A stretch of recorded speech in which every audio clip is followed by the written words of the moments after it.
अस्सलामुअलैकुम वरहमतुल्लाहि वबरकातुहू। प्यारे दोस्तों, आज की इस वीडियो में हम बात करने वाले हैं ये जो बार बार हमारे मुंह में थूक आता है, क्या इससे हमारा रोज़ा टूटता है या नहीं। काफ़ी लोगों ने हमसे ये सवाल किया, तो आपकी खिदमत में ये वीडियो लेकर हाजिर है। इस वीडियो को आप आखिर तक ज़रूर देखिएगा और वक्त निकालकर इस वीडियो को आगे ज़रूर शेयर कीजिएगा। दोस्तों, ये बात अक्सर लोगों की ज़बान से सुनने को मिलती है कि पता नहीं बार बार थूक निकलने से हमारा रोज़ा होगा भी या नहीं, या जब हम किसी से ज़्यादा देर तक बात करते हैं तो हमारे मुंह में जो थूक आता है उसको हम लगातार निगलते रहते हैं। ऐसी हालत में क्या हमारा रोज़ा होगा या नहीं। या कुछ लोग ऐसा भी करते हैं, खुश्की की वजह से जानबूझकर थूक निगलते रहते हैं, तो क्या इससे रोज़े पे कोई फ़र्क पड़ेगा या नहीं। मुंह में थूक आने को लेकर हमारे जहन में काफ़ी सवाल आते हैं। तो प्यारे दोस्तों, आपको बता दें कि जो चीज़ कुदरती तौर पर पैदा हो रही है, यानी कि जो थूक है वो कुदरती तौर पर पैदा होता है, तो ऐसी चीज़ों से रोज़ा नहीं टूटेगा, उससे आपके रोज़े पर कोई फ़र्क नहीं पड़ेगा। लेकिन हाँ, बार बार जानबूझकर ऐसा करना गलत है। जाने अनजाने में अगर आपके मुंह में थूक आ रहा हो तो आप उसको निगल रहे हैं, तो आप ये मत सोचिए कि इससे आपका रोज़ा टूट जाएगा। ऐसा कुछ भी नहीं है, आपके रोज़े पर इससे कोई फ़र्क नहीं पड़ेगा। अब जो लोग ये बात करते हैं कि थूक निगलने से रोज़ा टूट जाता है, तो वो लोग एक गलत फहमी में हैं। प्यारे दोस्तों, काफ़ी इम्पोर्टेंट वीडियो था, काफ़ी लोगों के जहन में ये सवाल था। उम्मीद है कि आपको ये डाउट क्लियर हो गया होगा। प्यारे दोस्तों, अब हम आपको बताते हैं रोज़े के मकरूहात, यानी कि किन किन चीज़ों से हमारा रोज़ा मकरूह हो जाता है। मकरूह का मतलब वो काम है जिसको करने से रोज़ा तो नहीं टूटता है, लेकिन उसके सवाब में कमी आ जाती है, और बार बार वो ही काम करने से गुनहगार होता है और अज़ाब का हकदार होता है। मकरूह का मतलब ये नहीं होता कि आपका रोज़ा टूट जाए। मकरूह का मतलब वो होता है जैसे कि आपको मना किया गया लेकिन आप वो करेंगे, तो आपका रोज़ा टूट भी जाएगा और आप गुनहगार भी हो जाएंगे और अज़ाब के हकदार तो हो ही जाएंगे।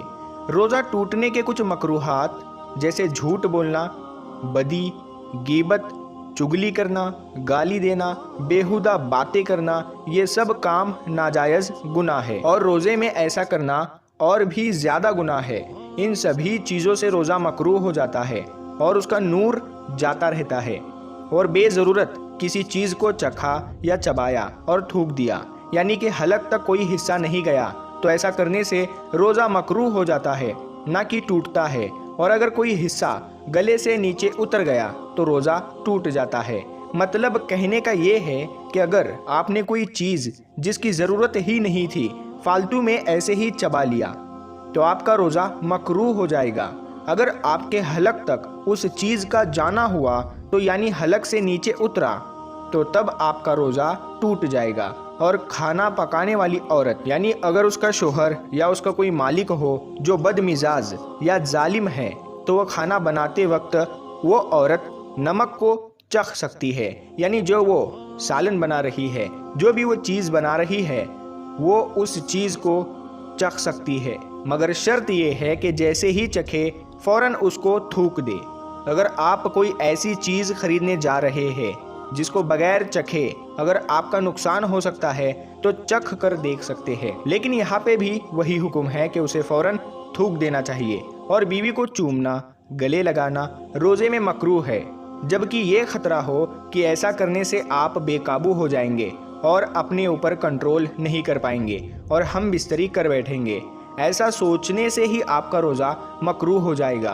और ये ख़तरा ना हो और अपने ऊपर पूरा भरोसा हो तो आप अपने ऊपर कंट्रोल कर सकते हो, तो चूमना, छूना, लिपटना जायज़ है, क्योंकि वो आपकी बीवी है, आपके निकाह में है, इसीलिए वो जायज़ है। लेकिन गंदी नीयत वहाँ पे तभी भी बिल्कुल काम नहीं करेगी।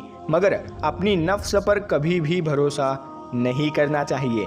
शैतान इंसान का खुला दुश्मन है और वो हर वक्त इंसान के साथ में लगा हुआ होता है, तो इसीलिए बेहतर ये है ऐसा ना ही सोचे और ना ही ऐसा करे। रोज़ा इफ्तियारने के बाद आप अपनी बीवी के साथ में हम बिस्तरी कर सकते हैं, लेकिन रोज़े के हालत में ऐसा कुछ ना करें। खाने पीने और मर्द और औरत की सोहबत करने से रोज़ा टूट जाता है। और अगर रोज़ेदार को ये याद ना हो कि उसका रोज़ा है, धोखे में किए हुए कामों से रोज़ा नहीं टूटता है। यानी कि अगर आपका रोज़ा है और आपको ध्यान नहीं है कि आपका रोज़ा है और आपने कोई ऐसी चीज़ खा ली या फिर कोई चीज़ पी ली तो उससे रोज़ा नहीं टूटता है। बीड़ी, सिगरेट, हुक्का, सिगार, तंबाकू, सुरती, गुटखा खाने से रोज़ा टूट जाता है। पान की पीक थूक दी फिर भी रोज़ा ना रहा। अगर आपके मुंह में पान है और पान को थूक दिया तभी भी आपका रोज़ा टूट जाएगा। कान में तेल या दवा डालने से भी रोज़ा टूट जाता है। और अगर पानी आपके कान में पहुंच जाए तो रोज़ा टूट जाता है। लोबान, अगरबत्ती का धुआं नाक या मुंह में चला जाए तो इससे रोज़ा नहीं टूटता है। औरत को सिर्फ छूने से रोज़ा नहीं टूटता है। अगर इंजाल हो गया यानी कि आपका मनी निकल गया तो उससे रोज़ा टूट जाता है। रोज़े की हालत में अगर आप सोते हो, अगर आपका एहतलाम हो गया तो उससे रोज़ा नहीं टूटता। मजबूरी में रोज़े की हालत में इंजेक्शन लगवाया जा सकता है, उससे रोज़ा नहीं टूटता है। अगर किसी की जान जाने का खतरा हो तो वो ग्लूकोज यानी सलाइन की बोतल भी चढ़ा सकता है, लेकिन जहाँ तक मुमकिन हो तो वो इससे बचे। रोज़े की हालत में अगर उल्टी, जिसको वोमिटिंग बोलते हैं, अगर वो खुद से होती है तो उससे रोज़ा नहीं टूटता, यानी कि कुदरती होती है तो उससे रोज़ा नहीं टूटता। और अगर आपने जानबूझकर वोमिटिंग की और आपका मुंह भर के खाना बाहर निकला तो उससे रोज़ा टूट जाता है। मिसवाक करने से, खुशबू सूंघने से, आँख में सुरमा लगाने से और दवा डालने से, सर या बदन पर बाम मलने से रोज़ा नहीं टूटता है। क्रीम या पाउडर या वैसलीन या मेहंदी लगाने से रोज़ा नहीं टूटता है। दांतों में मंजन मलने से या ब्रश करने से बचना चाहिए ये रोज़े की हालत में। और अगर आपने ब्रश किया और अगर पेट और हलक से नीचे कोई चीज़ गई तो रोज़ा टूट जाएगा, लेकिन इसकी एहतियात करना मुश्किल है। कहने का मतलब ये है कि आप ब्रश करो तो ऐसा हो ही नहीं सकता कि आपके घाटी में कुछ ना कुछ जाए, यानी आपके हलक में ज़रूर आपका थूक जाएगा ही जाएगा। तो बेहतर है कि इस चीज़ से बचना चाहिए, ऐसी गलती नहीं करना चाहिए। रोज़ा इफ्तियारने के बाद जिस तरीके से हमें खाने पीने की इजाज़त है उसी तरीके से मियाँ बीवी को हम बिस्तरी करने की इजाज़त है। तो दोस्तों अब हम बात करेंगे क्या नापाकी में रोज़ा हो जाता है। अगर कोई शख्स रोज़ा रख कर दिन में नापाक रहे और इस नापाकी की वजह से उसकी नमाज कज़ा होती है तो उसके ऊपर नमाज छोड़ने का गुनाह अजीम होगा, क्योंकि नमाज छोड़ना इस्लाम में सबसे बड़ा गुनाह माना गया है और नमाज छोड़ना जहन्नम का एक रास्ता भी है। इसीलिए नमाज की पाबंदी किया करें, लेकिन इस नापाकी से इस रोज़े का कोई ताल्लुक नहीं है। यानी नापाकी हालत में रोज़ा हो जाता है, ये ख्याल करना कि नापाकी में रोज़ा नहीं होगा ये गलत फहमी है। ये तो हो गया कि नापाकी की हालत में रोज़ा होगा या नहीं होगा, ये गलत फहमी आपकी दूर हो गई। नापाकी की हालत में रोज़ा हो जाएगा। अब बात करते हैं, आप सिर्फ एक छोटा सा ख्याल करो कि नापाकी में रोज़ा हो तो जाएगा, पर बिना नमाज के रोज़ा रखने से क्या फ़ायदा। अगर कोई मजबूरी है तो तब तो ठीक है, जैसे कि हमारी बहनें हैं वो पीरियड के वक्त में नापाक है तो वो एक कुदरती बात है, उन पर उस वक्त नमाज कज़ा करने की इजाज़त है, वो भी इस शर्त पे कि पीरियड ख़त्म होने के बाद उन सारी नमाज़ों को वो कज़ा करके पढ़े। पर हमारे जैसे भाइयों की क्या मजबूरी है, हमारे समझ में नहीं आता कि रोज़ नहाते हैं तो गुस्ल क्यों नहीं करते हैं, यानी हम ऐसे ही पानी डालकर क्यों नहा लेते हैं। ऐसा तो है नहीं कि आप ऐसे ही पानी का लोटा लोट करोगे तो ज़्यादा अच्छे से नहा लोगे, गुस्ल करके नहा लोगे तो कुछ गलत हो जाएगा क्या।